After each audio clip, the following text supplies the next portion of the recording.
Pourquoi utiliser WordPress pour créer un blog? Alors pour plusieurs raisons, mais la principale c'est parce que WordPress c'est la solution la plus utilisée dans le monde. Alors ça ne veut pas dire pour autant que c'est la meilleure solution, parce que la quantité ne fait pas forcément la qualité. Mais honnêtement, quand tu regardes les retours d'utilisateurs finaux, on constate que WordPress, ça reste quand même le meilleur outil pour créer un blog, et pour les raisons suivantes. Alors tout d'abord, c'est très facile d'utilisation, c'est très intuitif. Et avant de choisir cette solution-là, il faut que tu saches une chose, c'est que quand tu vas vouloir installer WordPress pour créer ton blog, tu vas avoir deux possibilités, soit choisir wordpress.org, soit choisir wordpress.com. Et il ne faut surtout pas choisir .org. Il va falloir que tu sélectionnes wordpress.com. Pourquoi? Parce que si tu choisis .org, tu vas devoir télécharger donc le système sur ton PC, et après ça va être très peu évolutif, et à chaque fois que tu vas vouloir faire un changement, ça va être très compliqué. Alors que si tu choisis wordpress.com, tu auras totalement la main sur les modifications que tu souhaiteras faire sur ton blog.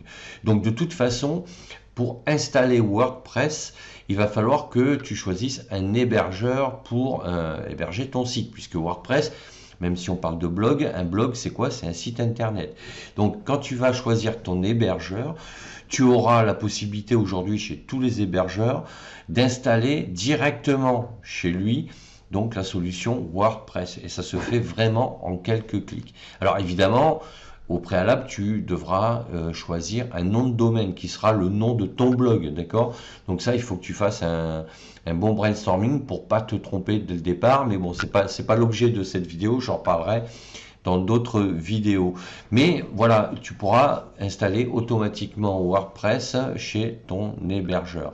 Et il faut que ce soit donc wordpress.com. De toute façon, les hébergeurs, c'est la formule qu'ils te proposent. Pourquoi? Parce que cette formule, elle te permettra de modifier comme tu le souhaites, choisir le thème que tu souhaites, c'est-à-dire que le thème, c'est la manière dont ton site s'affichera, avec un en-tête, avec une barre latérale, avec un pied de page, avec une présentation article par article, avec des présentations complètement différentes, avec des couleurs complètement différentes en fonction des paramétrages que tu choisiras. Donc c'est pour ça que c'est très important que tu choisisses WordPress. Et en plus, l'avantage avec WordPress, c'est que tu peux accéder à une large communauté d'utilisateurs.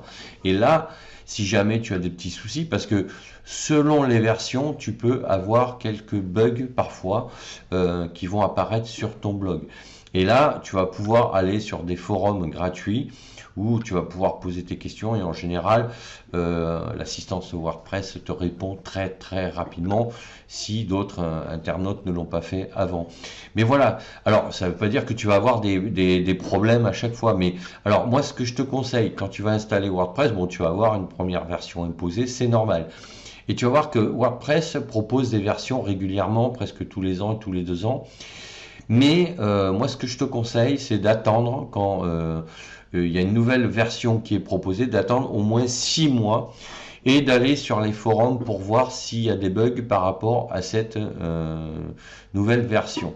Alors, tu vas me dire, oui, mais tu me conseilles d'installer WordPress et tu es en train de me dire qu'il y a des bugs. Non, mais c'est quand je te parle de bugs, c'est des bugs que tu pourras résoudre. Mais il faut que tu saches que toutes les applications, de toute façon, sont soumises à des mises à jour qui peuvent entraîner quelques perturbations. Et WordPress ne fait pas exception sur ce point-là, quoi. Donc, ne t'inquiète pas, tu pourras toujours résoudre tes problèmes. Mais voilà, il faut que tu saches que tu auras accès à une communauté très importante qui te permettra de aussi poser des questions pour choisir des thèmes ou certains plugins beaucoup plus pertinents les uns que les autres. Ensuite, tu pourras donc personnaliser et de manière très flexible le fonctionnement de ton blog à travers les plugins.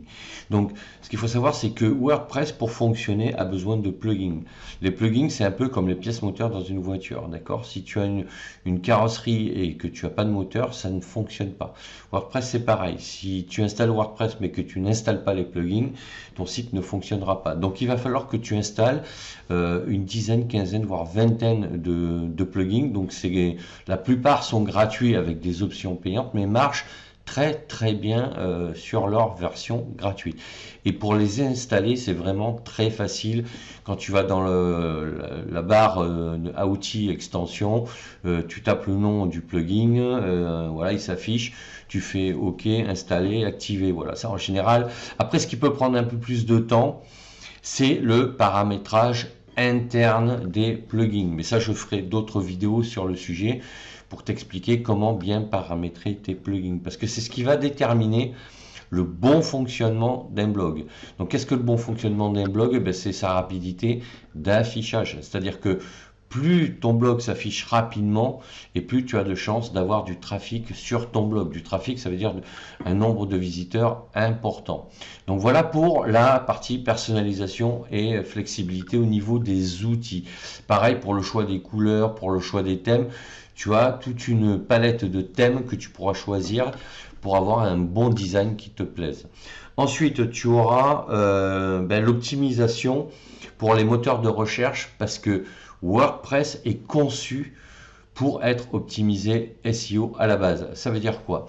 Le SEO, c'est ce qui va te permettre d'apparaître le mieux placé possible dans les résultats de recherche quand les internautes font des requêtes, posent des questions dans Google en général ou dans n'importe quel moteur de recherche. WordPress, si tu veux, enfin Google, les moteurs de recherche ont des algorithmes qui vont aller chercher l'information par rapport aux requêtes des internautes. Et si ton site qui aborde un certain sujet est bien construit au niveau du SEO, à partir de là, tu as plus de chances d'apparaître dans les résultats de recherche. Mais à la base, WordPress est fait pour être optimisé SEO et ça c'est très important. Donc il ne faut pas que tu négliges ce critère-là. Ensuite, évolutivité et extensibilité, pardon. Effectivement, WordPress, après, tu vas pouvoir le faire évoluer. Je te parlais d'une dizaine, quinzaine, voire vingtaine de plugins. Après, tu peux même en télécharger des nouveaux. En général, pour faire fonctionner ton blog, au début, même, j'allais dire, une petite dizaine de plugins va suffire. Et puis, au fur et à mesure, comme ça, pour optimiser notamment le cache, par exemple, pour accélérer son affichage, tu vas pouvoir télécharger des plugins de plus en plus sophistiqués et élaborés. Donc, tu vas comme ça pouvoir techniquement développer ton blog, ses fonctionnalités, sans être un expert informatique. Donc ça, c'est très important. Et de cette manière, tu vas pouvoir donc te créer une communauté, parce que c'est ton blog qui va te permettre donc de mettre en avant ton autorité, de générer du trafic et ensuite de créer une relation avec une communauté. Mais pour ces trois piliers-là, je t'invite à aller visualiser les autres vidéos. Voilà ce que je voulais te dire. Donc n'hésite pas à me dire en commentaire si toi tu es sur le point de faire ton choix et sache que donc si c'est le cas, n'hésite pas, je te conseille fortement de choisir WordPress. Donc n'hésite pas à mettre un pouce bleu vers le haut si cette vidéo t'a un peu plus éclairé, à t'abonner à la chaîne et sache que tu peux télécharger gratuitement mon livre Devenir formateur en ligne sur mon blog. Tu as le lien dans la description de la vidéo. Je te dis à bientôt pour d'autres sujets. Ciao, ciao.